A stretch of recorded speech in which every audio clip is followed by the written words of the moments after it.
Hello brothers and sisters. ఈరోజు మనం చదవబోయే topic structure of the atom. So టాపిక్లోకి వచ్చేద్దాం. టాపిక్లో ఫస్ట్ మీరు తెలుసుకోవాల్సింది ఏంటంటే స్ట్రక్చర్ ఆఫ్ ది యాటమ్ అంటే అటామిక్ మోడల్స్ ఏవైతే ఉన్నాయో అవి మీకు ఆల్రెడీ 9th క్లాస్లో చెప్పారు. థామ్సన్ మోడల్ అని, రూథర్ఫోర్డ్ మోడల్ అని, బోర్ మోడల్ అని, ఇవన్నీ మీకు ఆల్రెడీ 9th క్లాస్లో చెప్పే ఉంటారనమాట. సో ఒకసారి కుదిరితే అవి మళ్ళీ రివిజన్ చేయండి.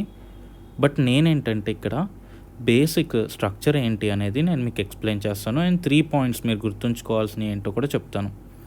సో చూడండి, ఫస్ట్ యాటంలో మనకి న్యూక్లియస్ అనేది ఉంటుంది అనమాట. అండ్ న్యూక్లియస్లో ఏమేమి ఉంటాయి అంటే న్యూట్రాన్స్ అండ్ ప్రోటాన్స్ అనేవి ఉంటాయి. దాని తర్వాత ఈ న్యూక్లియస్ చుట్టూతా మనకి ఎలక్ట్రాన్స్ అనేవి తిరుగుతూ ఉంటాయి. అండ్ ఒక్కొక్క ఆర్బిట్లో ఎన్ని ఎలక్ట్రాన్స్ ఉంటాయి అనేది 2n² అనే ఫార్ములాతో చెప్తామన్నమాట. సో ఇక్కడ మీకు ఇంకొంచెం క్లారిటీ ఇస్తాను చూడండి. మన సన్ చూసుకున్నాం అనుకోండి, సన్ చుట్టూతా ప్లానెట్స్ అనేవి తిరుగుతూ ఉంటాయి కదా.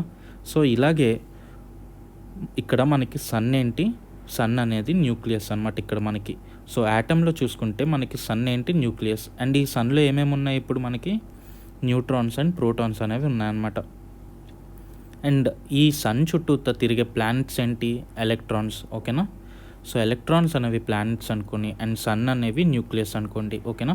అండ్ మనకి చూసుకుంటే ఒక్కొక్క ఆర్బిట్లో ఒక్కొక్క ప్లానెట్ తిరిగిద్ది సోలార్ సిస్టంలో. బట్ అదే యాటంలో చూసుకున్నాం అనుకోండి 2n² ఫార్ములాతో చెప్పగలం అనమాట. అంటే ఒక్కొక్క ఆర్బిట్లో ఎన్ని ఎలక్ట్రాన్స్ ఉంటాయి అనేది 2n² ఫార్ములాతో చెప్తాం. n ఏంటి, number of the orbit. So ఇక్కడ చూసుకుంటే ఫస్ట్ ఆర్బిట్లో n ఏంటి, 1. సో ఇక్కడ ఎన్ని ఎలక్ట్రాన్స్ ఉంటాయి, 2 ఎలక్ట్రాన్స్ ఉంటాయి. ఓకేనా. 2 × 1². సో 2 × 1 ఎంత, 2 ఉంటాయి. అండ్ సెకండ్ ఆర్బిట్లో చూసుకున్నాం అనుకోండి n ఏమైద్ది, 2 అవుతుంది. సో n² ఏమైద్ది, 4 అవుతుంది. సో 2 × n² ఏమైద్ది, 2 × 4 అంటే 8 ఎలక్ట్రాన్స్ తిరుగుతాయి అనమాట సెకండ్ ఆర్బిట్లో.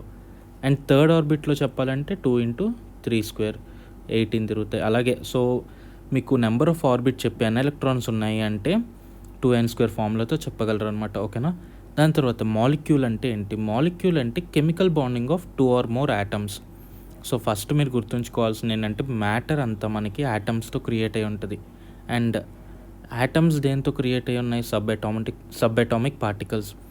ఏమేమి sub atomic particles, protons, neutrons, electrons. ఓకేనా. దాని తర్వాత మాలిక్యూల్స్ ఏంటి, 2 or more యాటమ్స్ అనేవి బాండ్ అయినాయి అనుకోండి, అప్పుడు దాన్ని మాలిక్యూల్స్ అంటాం. ఓకేనా. సో ఇప్పుడు మీకు ఇంకా సింపుల్గా చెప్పాలంటే ఇది మన మ్యాటర్ అనుకోండి. దీంట్లో మనకి మాలిక్యూల్స్ అనేవి ఉంటాయి. అండ్ ఈ మాలిక్యూల్స్ లోపల యాటమ్స్ అనేవి ఉంటాయి. ఓకేనా. సో యాటమ్స్ అనేవి మనకి ఇంతకుముందు అన్నిటికన్నా స్మాలెస్ట్ అనుకునే వాళ్ళం. So building blocks of matter అనేవాళ్ళు. అందుకే దాని తర్వాత మనకి తెలిసింది ఏంటంటే యాటమ్ లోపల కూడా ఇంకా ఉన్నవి అనేవి మనకి తెలిసిందనమాట. తర్వాత మనకి ఎప్పుడైతే మన సైన్స్ ఇంప్రూవ్ అవుతూ వచ్చిందో అప్పుడు మనకి తెలిసింది ఏంటంటే యాటమ్స్ లోపల కూడా ఇంకా పార్టికల్స్ ఉన్నాయి అని తెలిసిందనమాట. సో అవేం పార్టికల్స్ అంటే ప్రోటాన్స్, న్యూట్రాన్స్, ఎలక్ట్రాన్స్. ఓకేనా. సో ఇది మీకు బేసిక్, ఒక యాటమ్ గురించి మీకు తెలుసుకోవాల్సింది బేసిక్ ఏంటంటే ఇదే అనమాట. ఓకేనా. అండ్ ఇంటర్లోకి వెళ్ళిన తర్వాత ఇంకా మీకు కొంచెం ఎక్స్ట్రా అనేది తెలుస్తుంది. ఇప్పుడు మీరు తెలుసుకోవాల్సింది అయితే ఇంతవరకే. దాని తర్వాత వచ్చేసరికి స్పెక్ట్రమ్. సో ఈ స్పెక్ట్రమ్ ఏంటి, ఎందుకు చదవాలి ఏంటి అనేది మనం ఇప్పుడు తెలుసుకుందాం. స్పెక్ట్రమ్ చదివే ముందు మీకు ఒక చిన్న ఎగ్జాంపుల్ చెప్తాను. రెయిన్బోలో మనకున్న కలర్స్ ఏంటి, విబ్జార్ కదా. అండ్ ఈ విబ్జార్ అనేవి మనము ఎలా ప్లేస్ చేసాము, based on their wavelengths or frequencies అని కూడా చెప్పచ్చు కదా. సో ఈ వేవ్ లెంత్ ఏంటి, ఫ్రీక్వెన్సీస్ ఏంటి అనేది మనం చదువుదాము. ఇప్పుడు లైట్ అనేది ఎలా ట్రావెల్ చేస్తుంది, మీరు ఆల్రెడీ చదివారు. లైట్ అనేది చాలా ఫాస్ట్గా ట్రావెల్ చేస్తూ ఉంటుంది. అండ్ అది ఎలా ట్రావెల్ చేస్తుంది, సో ఇప్పుడు మీరు చూసుకుంటే మీరు స్ట్రైట్ లైన్ ఒక్కొక్క స్టెప్ వేసుకుంటూ నడుస్తూ ఉంటారనమాట కదా. అలా కాకుండా స్నేక్ని చూసారనుకోండి, స్నేక్ ఎలా మూవ్ అవుతుంది, ఇలా మూవ్ అవుతుంది. సో అలాగే ఇప్పుడు లైట్ ఎలా మూవ్ అవుతుంది అంటే దాంట్లో వేవ్ లాగా మూవ్ అవుతుందా, లేకపోతే పార్టికల్స్ ఏమైనా ఉన్నాయా, అది దాని మోషన్ అసలు దేనివల్ల అనేది మనం తెలుసుకోవాలి ఫస్ట్. సో చాలా సైంటిస్టులు నమ్మేది ఏంటంటే లైట్ ఏదైతే ఉందో అది వేవ్ లాగా ట్రావెల్ అయ్యిద్ది అనుకుంటారు. సో మీకు ఆల్రెడీ ఫిజిక్స్ క్లాసెస్లో నేను ఎక్స్ప్లెయిన్ చేసా, వేవ్ యొక్క క్యారెక్టరిస్టిక్స్ ఏంటో ఎక్స్ప్లెయిన్ చేశాను నేను. సో ఒక్కసారి నేను మళ్ళీ రివైజ్ చేస్తాను చూడండి. వేవ్‌లో ఏంటంటే ఒక పార్టికల్ ఉందనుకోండి, అది మూవ్ అవ్వదు. అది మూవ్ అంటే హారిజాంటల్‌గా మూవ్ అవ్వదు. బట్ ఎలా మూవ్ అవుతది? వర్టికల్‌గా మూవ్ అవుతదనమాట. సో ఇప్పుడు నేను ఒక 5 పార్టికల్స్ తీసుకున్నాననుకోండి. ఈ పార్టికల్ ఇంతవరకు మూవ్ అయిద్ది. ఈ పార్టికల్ ఇంత. ఇది అస్సలు మూవ్ అవ్వలేదనుకోండి. ఇది కిందకి మూవ్ అయింది. ఇటు ఇట్లా మూవ్ అయింది. అప్పుడు మీకు పైనుంచి చూస్తున్నప్పుడు ఇదిగోండి ఒక వేవ్ లాగా కనిపిస్తదనమాట. ఓకేనా? సో ఈ పార్టికల్స్ అనేవి మనకి వర్టికల్‌గా మూవ్ అవుతూ ఉంటాయి అండ్ హారిజాంటల్‌గా మూవ్ అవ్వదు. సో చాలామంది చేసే తప్పేంటంటే వేవ్‌లో పార్టికల్స్ ఇలా ముందుకెళ్తున్నాయి అనుకుంటారు. బట్ ఈ పార్టికల్ పైకి కిందకి మూవ్ అవుతుంది అంతే. అది ఒక సీక్వెన్స్‌లో ఆర్ పీరియాడిక్‌లో మూవ్ అవుతున్నాయి కాబట్టి మీకు ఒక వేవ్ లాగా కనిపిస్తుంది. ఓకేనా? సో ఇప్పుడు చాలామంది ఏంటంటే ఈ లైట్ కూడా ఒక వేవ్ లాగా మూవ్ అవుతుంది అంటారు. సో ఏ వేవ్ అంటే ఇప్పుడు పార్టికల్స్ మూవ్ అవుతున్నాయా? లేకపోతే ఎనర్జీయా? ఏంటి అసల లైట్ వేవ్ అని మనకు అర్థమైంది. ఎటువంటి వేవ్? ఎటువంటి వేవ్ అంటే ఎలక్ట్రోమాగ్నెటిక్ వేవ్ అనమాట. ఓకేనా? సో మీరు అర్థం చేసుకోవాల్సింది ఏంటంటే లైట్ అనేది ఎలక్ట్రోమాగ్నెటిక్ వేవ్స్‌లో మూవ్ అవుతది. అంటే ఎలక్ట్రోమాగ్నెటిక్ వేవ్ ఏంటంటే change in the values of electric field and magnetic field వల్ల లైట్ మూవ్ అవుతుంది అని చెప్తున్నాం అనమాట. ఓకేనా? చాలా సింపుల్. మీకు అంత కష్టపడాల్సింది ఏమీ లేదు. ఏంటంటే ఒక ఎలక్ట్రిక్ ఛార్జ్ అనేది వైబ్రేట్ అవటం వల్ల చేంజింగ్ ఎలక్ట్రిక్ ఫీల్డ్ అనేది క్రియేట్ అవుతుంది అండ్ దానివల్ల లైట్ అనేది మూవ్ అవుతుంది అనుకుంటున్నాం. ఓకేనా? సో ఇప్పుడు మీరు ఆల్రెడీ చదివిందేది స్పీడ్ ఆఫ్ లైట్ ఎంత అంటే 3 × 10⁸ మీటర్/సెకండ్. ఓకేనా? దాని తర్వాత మీరు చూసుకుంటే డైరెక్షన్స్ అనేవి చాలా ఇంపార్టెంట్. ఒకటి డైరెక్షన్ ఎక్స్ యాక్సిస్లో ఉందనుకోండి, field Y axis, magnetic field Z axis ఇలా ఉంటాయి అన్నమాట. ఓకేనా? So electric field, magnetic field and wave move అయ్యే డైరెక్షన్ అన్నీ పర్పెండిక్యులర్ టు ఈచ్ అదర్ ఉంటాయి. ఓకేనా? సో ప్రతిదీ ఒక్కొక్కటి ఒక్కొక్క యాక్సిస్లో ఉంటుంది అనుకోండి. అలా గుర్తుంచుకోవచ్చు, మీరు ఈజీగా గుర్తుంటుంది. ఓకేనా? దాని తర్వాత ఇప్పుడు ఈ వేవ్ లెంత్, ఫ్రీక్వెన్సీ ఏంటి, దీని మధ్య ఏమైనా రిలేషన్ ఉందా అనేది మీకు ఆల్రెడీ నేను ఫిజిక్స్ క్లాస్లో ఎక్స్ప్లెయిన్ చేశాను. బట్ ఊరికే దాని యొక్క ఓవర్ వ్యూ అనేది చూద్దాం. చూడండి, ఫస్ట్ వేవ్ లెంత్ ఎలా క్యాలిక్యులేట్ చేయాలంటే ఒక వేవ్లో 2 పీక్స్ అని చూసుకోండి. ఆ రెండిటి మధ్యలో ఉన్న డిస్టెన్స్ ఎంత ఉందో అదే వేవ్ లెంత్. సో ఇక్కడ ఈ వేవ్లో 2 పీక్స్ ఏంటి, ఇదొక పీక్ అండ్ ఇదొక పీక్. ఈ రెండిటి మధ్యలో ఉండే డిస్టెన్స్ వేవ్ లెంత్ అనమాట. అండ్ అదే ఒక పాయింట్ చూసుకొని ఆ పాయింట్లో నుంచి ఎన్ని పీక్స్ అనేవి ఫ్లో అవుతున్నాయి అంటే ఎన్ని పీక్స్ అనేవి ఆ పాయింట్లో నుంచి పాస్ అవుతున్నాయి ఒక యూనిట్ టైంలో అనేదే ఫ్రీక్వెన్సీ అనమాట. సో చాలా సింపుల్, ఏమీ లేదు. సపోజ్ ఒక పాయింట్లో 10 వేవ్స్ అనేవి పాస్ అయినాయి అనుకోండి, అంటే ఒక సెకండ్కి. అప్పుడు దాని యొక్క ఫ్రీక్వెన్సీ ఏంటి, 10 వేవ్స్ పర్ సెకండ్ అనమాట. ఓకేనా? దాని తర్వాత వేవ్ లెంత్ మీకు ఆల్రెడీ ఎక్స్ప్లెయిన్ చేస్తాను. సో ఇప్పుడు మనకి తెలుసుకోవాల్సింది ఏంటంటే మన వెలాసిటీకి, మన ఫ్రీక్వెన్సీకి అండ్ మన వేవ్ లెంత్కి, ఈ మూడిటికి ఒక రిలేషన్ అనేది ఉంది. అదేంటి అంటే C = nu × λ. ఓకేనా? చాలా సింపుల్ ఫార్ములా. దీంట్లో మీరు పెద్ద కష్టపడాల్సింది కూడా ఏం లేదు. C = nu × λ. ఓకేనా? అండ్ మనం ఆల్రెడీ చదివాం కదా ఏంటి, ఎలక్ట్రో మ్యాగ్నెటిక్ వేవ్స్ ఏతున్నాయో వాటికి డిఫరెంట్ ఫ్రీక్వెన్సీస్ అనేవి ఉంటాయి అన్నమాట. అండ్ ఆ ఫ్రీక్వెన్సీస్ అన్నిటినీ కలిపితే ఎలక్ట్రోమాగ్నెటిక్ స్పెక్ట్రమ్ అంటాం. అంటే ఇప్పుడు చూడండి, ఒక మనిషి 10 మీటర్స్/సెకండ్ పరిగెత్తచ్చు, ఇంకో మనిషి 20 మీటర్స్ పరిగెత్తచ్చు, ఇంకో మనిషి 30 మీటర్స్ పరిగెత్తచ్చు. సో ఈ 10 నుంచి 30 మధ్యలో ఉన్నవన్నీ ఏమని చెప్పచ్చు, ఒక మనిషి పరిగెత్తే స్పీడ్ అని చెప్పచ్చు. ఓకేనా? అలా కాకుండా ఒక చీతాని తీసుకున్నాం అనుకోండి, అది 100 మీటర్స్/సెకండ్ పరిగెత్తచ్చు, లేదా 200 లేదా 300 అలా చూసుకున్నాం. అప్పుడు 100 to 300 మధ్యలో ఉన్నదేంటి, చీతా పరిగెత్తే స్పీడ్ అనమాట. సో వీటినే స్పెక్ట్రమ్ అంటాం, అంటే ఒక రేంజ్ అనుకోండి. సో ఈ రేంజ్లో చూసుకున్నవన్నీ ఆ స్పెక్ట్రంలో పడతాయి అన్నమాట. సో అలాగే ఇప్పుడు ఎలక్ట్రోమాగ్నెటిక్ ఫ్రీక్వెన్సీస్ అన్నీ ఒక రేంజ్లో పడతాయి. ఆ రేంజ్ని ఏమని అంటాం, ఎలక్ట్రోమాగ్నెటిక్ స్పెక్ట్రమ్ అంటాం. చాలా సింపుల్. అండ్ అలాగే విజిబుల్ స్పెక్ట్రమ్ అనేది కూడా ఉంటుంది. ఎలక్ట్రోమాగ్నెటిక్ స్పెక్ట్రంలో ఒక పార్ట్ ఏంటంటే విజిబుల్ స్పెక్ట్రమ్. విజిబుల్ స్పెక్ట్రమ్ ఏంటి? మనకు కనిపించే లైట్ ఏదైతే ఉన్నాయో, మనకు కనిపించే కలర్స్ ఏవైతే ఉన్నాయో దాన్ని విజిబుల్ స్పెక్ట్రమ్ అంటామనమాట. ఓకేనా? దీని గురించి మీకు నెమ్మదిగా అర్థమవుతుంది. మీరు అంత కంగారు పడాల్సిన అవసరం ఏమీ లేదనమాట. ఓకేనా? సో ఇప్పుడు ఎలక్ట్రోమాగ్నెటిక్ స్పెక్ట్రమ్లోకి వచ్చేద్దాం. ఎలక్ట్రోమాగ్నెటిక్ స్పెక్ట్రమ్లో ఫస్ట్ మనం ఎలాగంటే వేవ్ లెంత్ షార్ట్ నుంచి లాంగ్ రాస్తామన్నమాట. అండ్ ఈ ఎలక్ట్రోమాగ్నెటిక్ స్పెక్ట్రమ్లో ఉన్న ప్రతిదీ మీరు గుర్తుంచుకోవాలి. అండ్ అది నేను గుర్తుంచుకుంటానికి చిన్న స్టోరీ లాగా చెప్తాను చూడండి. సో మీకు కామిక్ బుక్స్ అంటే తెలిసే ఉంటాయి. కామిక్ బుక్స్ అంటే ఏంటంటే spider man, iron man, Batman ఇలాంటివి ఉన్నాయి కదండి. దాని గురించి ఉండే బుక్స్ అంటే ఒక చిన్న యాక్షన్ బుక్స్ టైప్ ఏమైనా ఉన్నాయనుకోండి, వాటిని కామిక్ బుక్స్ అంటాం. సో ఈ కామిక్ బుక్స్లో ఒక హీరో ఉన్నాడు. అతని పేరేంటి? Gamma man. ఓకేనా? సో హీరో పేరేంటి? Gamma man. So first thing ఏంటి? కాస్మిక్ రేస్ అనేది కామిక్ బుక్స్ అనమాట. కామిక్ బుక్లో మ్యాన్ పేరు గామా మ్యాన్. అతనికి ఒక స్పెషల్ పవర్ ఉంది. ఏంటి? తనకి ఎక్స్రే ఐస్ ఉన్నాయన్నమాట. ఓకేనా?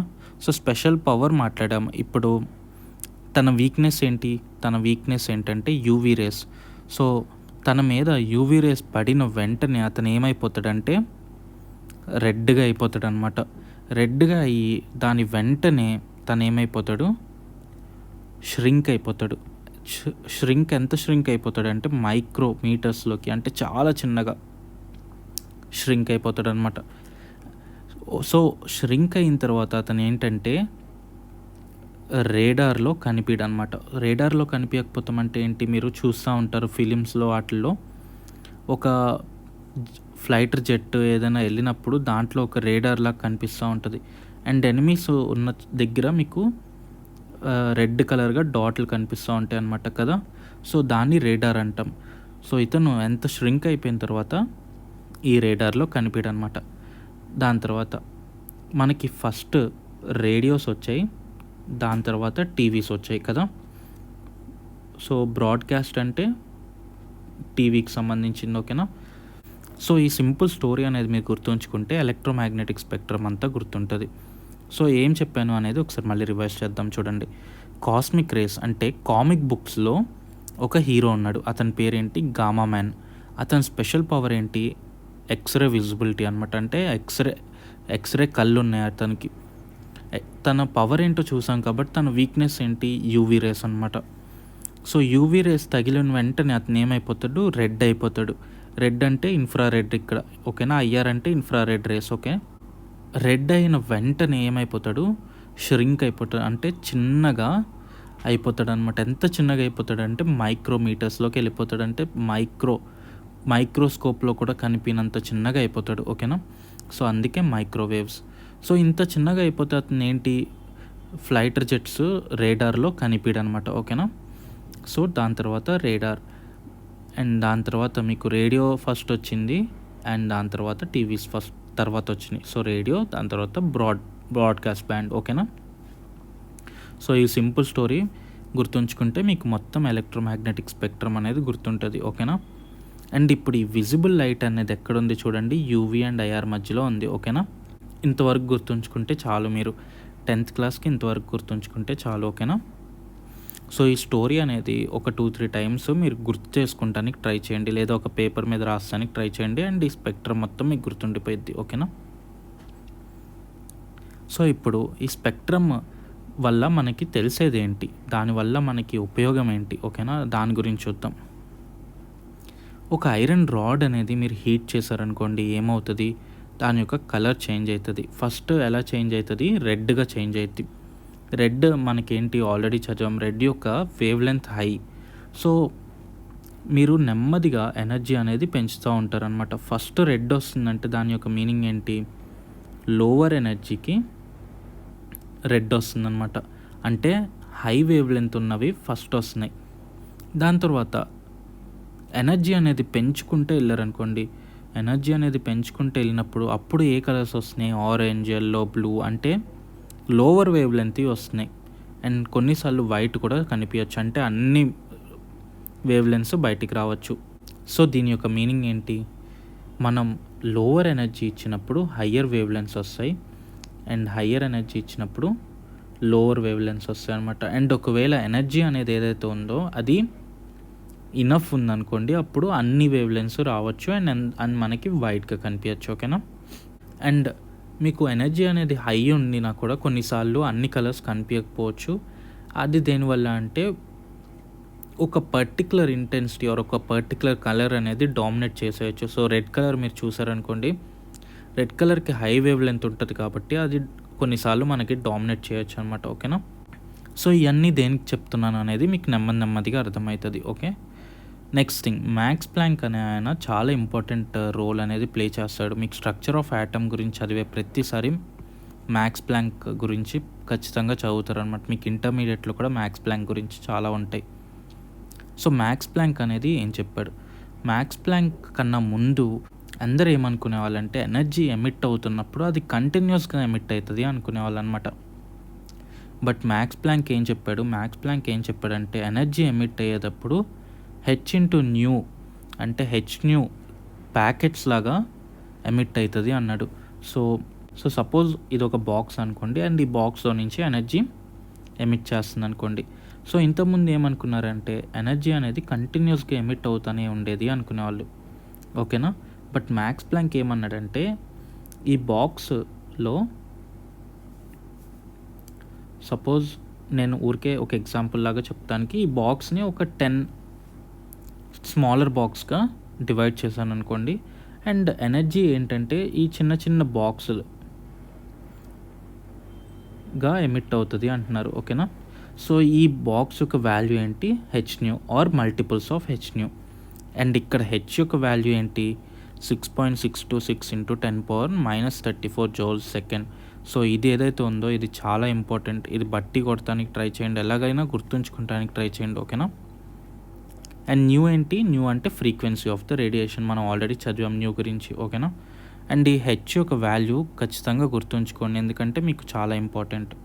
సో ఇతను చెప్పింది ఏంటి, ప్లాంక్ ఏం చెప్పాడంటే ఫైనల్లీ మీకు ఒక లైన్లో చెప్పాలంటే ఎలక్ట్రోమాగ్నెటిక్ ఎనర్జీ ఏదైతే ఉందో అది గెయిన్ అయినా లాస్ అయినా అది ఒక డిస్క్రీట్ వాల్యూస్ అంటే ఒక ప్యాకెట్స్ లాగా పోతుంది. అండ్ ఒక్కొక్క ప్యాకెట్ యొక్క వాల్యూ ఏంటి, hν or multiples of hν. ఓకేనా. అంటే కంటిన్యూస్గా వెళ్తాం కాదు, 1 2 3 4 అలా వెళ్తాం కాకుండా ఒక ప్యాకెట్ లాగా వెళ్తుంది అనమాట. ఓకేనా. ఇది మనకి ప్లాంక్స్ చెప్పిందనమాట. దాని తర్వాత యాక్టివిటీ 2లోకి వద్దాం. యాక్టివిటీ 2లో చిన్న ఎక్స్పెరిమెంట్ అనేది చేయమన్నారు. చేసిన తర్వాత మనకి క్యూప్రిక్ క్లోరైడ్లో మనకు వచ్చిన కలరు గ్రీన్, అండ్ దాని తర్వాత స్ట్రోన్షియం క్లోరైడ్లో మనకు వచ్చిన కలరు రెడ్ అనమాట. సో ఈ డిఫరెన్స్ ఎందుకు, అండ్ మీరు బల్బ్ చూసినా కూడా అది ఎల్లో కలర్లో కనిపిస్తూ ఉంటుంది అండ్ కొన్ని వైట్ కలర్లో కనిపిస్తూ ఉంటాయి. ఇవన్నీ దేనివల్ల అంటే సైంటిస్ట్ అనేవాళ్ళు ఒక్కొక్క ఎలిమెంట్కి ఒక్కొక్క క్యారెక్టరిస్టిక్ ఉంటుంది అనేది కనుక్కున్నారనమాట. సో ఇప్పుడు మీరు చూసుకున్నారనుకోండి, కొంతమంది నల్లగా ఉంటారు, కొంతమంది బ్రౌన్గా ఉంటారు, కొంతమంది వైట్గా ఉంటారు. సో ఒక్కొక్క మనిషికి ఒక్కొక్క సొంత కలర్ ఎలాగైతే ఉందో అలాగే ప్రతి పార్టికల్కి తన యొక్క డిస్క్రీట్ కలర్ అనేది, క్యారెక్టరిస్టిక్ కలర్ అనేది ఉంది అంటున్నారనమాట. సో ఈ కలర్ ఏదైతే ఉందో the correspond to certain discrete wave length of light అనమాట. అంటే లైట్ వేవ్ లెంత్ ఆఫ్ లైట్లో చూసుకుంటే దాంట్లో ఏదో ఒక పార్ట్లో ఉంటుంది, అండ్ దాన్నే మనం లైన్ స్పెక్ట్రా అంటాం. ఓకేనా. సో ఈ లైన్ స్పెక్ట్రా బట్టి మనం ఏం చేయొచ్చు, మనం అన్నోన్ యాటమ్స్ అనేవి కనుక్కోవచ్చు అనమాట. సో మీకు చెప్తాను చూడండి. ఇప్పుడు ఎవరో ఒక దొంగ ఏదో ఒక దొంగతనం చేశాడు అనుకోండి, అండ్ మీరు అది చూసారు. మీరు అది చూసినప్పుడు పోలీసులు వచ్చి మిమ్మల్ని ఆ దొంగ ఎలా ఉన్నాడు అంటే చెప్తారు కదా, మీరు అతనికి బ్లాక్ హెయిర్ ఉందనో, వైట్ హెయిర్ ఉందనో, లేకపోతే కళ్ళు పెద్దగా ఉన్నాయనో, చిన్నగా ఉన్నాయనో, నల్లగా ఉన్నాడనో, తెల్లగా ఉన్నాడనో. సో అతనికి ఒక డిస్క్రీట్ క్యారెక్టరిస్టిక్స్ అనేవి మీరు చెప్తారు. అది చెప్పిన తర్వాత దాని ప్రకారంగా ఆ మనిషి ఎక్కడున్నాడో ఆ పోలీసులు ఎత్తుతారనమాట. అలాగే మనకి ఒక మూన్ మీద ఉన్న పార్టికల్స్ ఏంటో తెలియదు అనుకోండి, దాని నుంచి ఎమిట్ అయ్యే లైట్ ప్రకారంగా అక్కడ ఏమున్నాయి పార్టికల్స్ అనేవి కనుక్కుంటానికి మనకు అవుతుంది అనమాట. అలాగే మనకి తెలియని డిఫరెంట్ స్టార్స్ మీద కానీ ప్లానెట్స్ మీద కానీ దాని మీద ఎమిట్ అయ్యే లైట్ వల్ల మనకు అక్కడ ఏ పార్టికల్స్ ఉన్నవి అనేవి గెస్ చేయగలం అనమాట. ఓకేనా. అది 100% కరెక్ట్ అవ్వాలని ఏం లేదు, బట్ చాలా వరకు కరెక్ట్ అవుతుంది. సో లైన్ స్పెక్ట్రా యొక్క యూజ్ ఏంటో మనకి అర్థమైంది. సో ఇప్పుడు నెక్స్ట్ థింగ్ వచ్చేసి bores model of hydrogen atom and it's limitations. So ఈ హైడ్రోజన్ ఆటమ్ గురించి బోర్ ఏం మాట్లాడాడు, బోర్స్ యొక్క మోడల్ ఏంటి అనేది చూద్దాం ఇప్పుడు. సో బోర్ ఏమన్నాడంటే ప్రతి ఎలక్ట్రాన్ అనేది ఒక స్పెసిఫిక్ ఆర్బిట్ అనేది ఆక్యుపై చేస్తుంది అనమాట. సో మన ఎర్త్ ఎలాగైతే ఆర్బిట్ ఉందో అండ్ మెర్క్యూరీ అంటే ప్రతి ప్లానెట్కి ఎలాగైతే ఒక ఆర్బిట్ ఉందో అలాగే ఎలక్ట్రాన్కి అనేది ఒక ఆర్బిట్ అనేది ఉంటుంది అనమాట. అండ్ ఈ ఆర్బిట్ ఎలాగా మనం చెప్పేది అంటే దాని యొక్క ఎనర్జీ మీద డిపెండ్ అవుతుంది. సో దానికి హయ్యర్ ఎనర్జీ ఉందనుకోండి అది న్యూక్లియస్ నుంచి దూరంగా ఉంటుంది, అండ్ తక్కువ ఎనర్జీ ఉంటే న్యూక్లియస్కి దగ్గరగా ఉంటుంది అనమాట. సో ఎనర్జీ మీద డిపెండ్ అవుతుంది. సో దాని యొక్క ఎనర్జీ బట్టి ఆ ఎలక్ట్రాన్ యొక్క పొజిషన్ అనేది డిపెండ్ అవుతుంది అనమాట. సో ఈ ఫిక్స్డ్ ఆర్బిట్ని ఏమన్నాడు స్టేషనరీ ఆర్బిట్ ఆర్ స్టేట్ అని కూడా అంటాం. సో నియర్ టు న్యూక్లియస్ ఉంటే దాన్ని ఏమంటాం గ్రౌండ్ స్టేట్ అంటాం అన్నమాట. ఓకేనా. సో ఇప్పుడు ఒక ఎలక్ట్రాన్కి ఎనర్జీ అనేది ఎక్కువైందనుకోండి అప్పుడేమైంది అది న్యూక్లియస్ నుంచి దూరంగా వెళ్తుంది. సో దాన్నే హయ్యర్ స్టేట్కి వెళ్తాం అంటాం ఆర్ ఎక్సైటెడ్ స్టేట్కి వెళ్తాం అంటాం అనమాట. ఓకేనా. సో ఇప్పుడు ఇది మనం అనుకున్న బేసిక్ మోడల్ కదా ఒక యాటమ్ది. సో ఇక్కడ ఎలక్ట్రాన్ ఉందనుకోండి, దీనికి ఎనర్జీ ఇచ్చామనుకోండి ఏమవుతుంది నెక్స్ట్ ఆర్బిట్కి వస్తుంది. ఇక్కడున్న ఎలక్ట్రాన్కి మళ్ళీ ఎనర్జీ ఇచ్చామనుకోండి ఏమవుతుంది నెక్స్ట్ ఆర్బిట్కి వస్తుంది. ఓకేనా. సో ఇది జంప్ అవుతూ ఉంటుంది అనమాట. ఈ ఎలక్ట్రాన్ అనేది ఎనర్జీ వచ్చిన ప్రతిసారి జంప్ అవుతూ ఉంటుంది. సో నేను ఆల్రెడీ చెప్పాను లోయర్ స్టేట్ ఏంటి గ్రౌండ్ స్టేట్ అని కూడా అంటాం. దాని తర్వాత మనం ఎనర్జీ ఇచ్చినప్పుడు ఆ ఎలక్ట్రాన్ అనేది జంప్ చేస్తుంది కదా, అది అదే పొజిషన్లో ఫర్ ఎవర్ ఉండిపోయిద్దా. సో ఇది డిపెండ్ అవుతుంది. బట్ మోస్ట్లీ ఏంటంటే ఎలక్ట్రాన్ ఏదైతే ఉందో ఆ ఎనర్జీ అనేది మనం ఇచ్చిన ఎనర్జీ అనేది లూజ్ అయిపోయి అది మళ్ళీ గ్రౌండ్ స్టేట్లోకి వచ్చేస్తుంది అనమాట. మోస్ట్లీ అలాగే జరుగుతూ ఉంటుంది. ఓకేనా. సో ఇప్పుడు ఈ ఎనర్జీ ఏదైతే ఉందో అది హయ్యర్ స్టేట్లో నుంచి మళ్ళీ లోవర్ స్టేట్కి వచ్చేటప్పుడు కొంచెం ఎనర్జీ అనేది ఎమిట్ చేస్తుంది. అండ్ అది ఒకవేళ విజిబుల్ రీజన్లో ఉందనుకోండి, అంటే మనకు కనిపించే రీజన్లో ఉందనుకోండి, అప్పుడు మనకి ఒక ఎమిషన్ లైన్ లాగా కనిపిస్తుంది అనమాట. ఓకేనా. సో ఈ బోర్ మోడల్ ఏదైతే ఉందో మన హైడ్రోజన్ యాటమ్లో లైన్ స్పెక్ట్రస్ అంటే మనం దాని యొక్క ఎలక్ట్రాన్ ఎగ్జైట్ చేసి మళ్ళీ అది గ్రౌండ్ స్టేట్లోకి వస్తున్నప్పుడు ఒక లైన్ అనేది ఎగ్జైట్ అంటే లైన్ అనేది చూడండి ఇక్కడ మీకు ఇక్కడ ఎగ్జాంపుల్ ఇచ్చాడు చూసారా, సింగిల్ లైన్ లాగా కనిపిస్తున్నాయి. సో ఇది బోర్ ఏమని చెప్పాడు, ఈ లైన్స్ ఎందుకు కనిపిస్తున్నాయి అంటే ఎలక్ట్రాన్ ఎగ్జైట్ అయ్యి మళ్ళీ గ్రౌండ్ స్టేట్లోకి వస్తున్నప్పుడు ఎనర్జీ అనేది ఎమిట్ చేస్తుంది అండ్ అది మనకి ఒక లైన్ స్పెక్టర్ లాగా కనిపిస్తుంది. సో దానివల్లే మనకి లైన్ స్పెక్టర్ అనేది కనిపిస్తుంది అనేది చెప్పాడు అనమాట బోర్. సో బోర్ ఏదైతే ఉందో ఈ లైన్ స్పెక్ట్రా మనకి హైడ్రోజన్ యాటంలో ఈ లైన్ స్పెక్ట్రా ఏదైతే ఉందో దాన్ని ఎక్స్ప్లెయిన్ చేస్తానికి సక్సెస్ఫుల్గానే ఉంది. బట్ ప్రాబ్లం ఎక్కడ వచ్చిందంటే ఒక హై రెజల్యూషన్ స్పెక్ట్రోస్కోప్లో చూసినప్పుడు అక్కడ సింగిల్ లైన్ కాకుండా కొన్ని ఫైనర్ లైన్స్ లాగా కనిపించినాయి అనమాట. సో ఇదెందుకు అనేది బోర్కి అర్థం కాలేదు. అప్పుడు బోర్ మోడల్ ఏదైతే ఉందో ఇది ఎక్స్ప్లెయిన్ చేస్తానికి ఫెయిల్ అయిందనమాట. సో దీన్ని బోర్ సోమర్సాల్ట్ మోడల్ ద్వారా చెప్తానికి ట్రై చేశారు. సోమర్సాల్ట్ అనే అతను ఏం చేశాడంటే మనం బోర్ దాంట్లో మనం సర్క్యులర్ ఆర్బిట్స్ ఉన్నాయి అనుకున్నాం. బట్ సోమర్సాల్ట్ ఏమన్నాడంటే సర్క్యులర్ ఆర్బిట్స్ కాదు, మనకి ఎలిప్టికల్ ఆర్బిట్స్ ఉంటాయి. అండ్ ఎలిప్టికల్ ఆర్బిట్స్ కూడా ఎలాగంటే ఫస్ట్ ఆర్బిట్లో ఒక ఎలిప్టికల్ ఆర్బిట్ ఉంటుంది అండ్ సెకండ్ దాంట్లో 2 ఉంటాయి, థర్డ్ దాంట్లో 3 ఎలిప్టికల్ ఆర్బిట్స్. సో అంటే పెంచుకుంటే వెళ్ళాడు అనమాట ఒక్కొక్క దానికి.